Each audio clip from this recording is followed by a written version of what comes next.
Kerala water authority operator പുതിയ notification വന്നിരിക്കുന്നു. Category number 735/2025.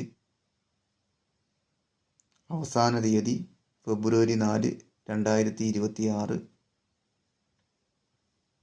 നമുക്ക് ഒരുമിച്ച് പഠിച്ചു തുടങ്ങാം.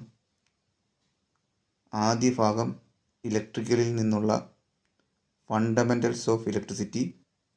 അതിലൊരു 50 ക്വസ്റ്റ്യനും ആൻസറും നോക്കാം. ആദ്യ 10 ക്വസ്റ്റ്യനാണിത്. അടുത്ത 10 ക്വസ്റ്റ്യൻ, അടുത്ത 10 ക്വസ്റ്റ്യൻ, അടുത്ത 10 ക്വസ്റ്റ്യൻ,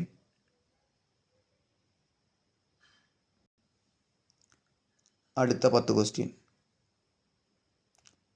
മറ്റുള്ള ബുക്കിൽ നിന്നും റെഫർ ചെയ്യുന്നതിനോടൊപ്പം ഇതും നന്നായി പഠിക്കാൻ ശ്രമിക്കൂ. ബാക്കി ക്വസ്റ്റ്യൻ അടുത്ത വീഡിയോയിൽ.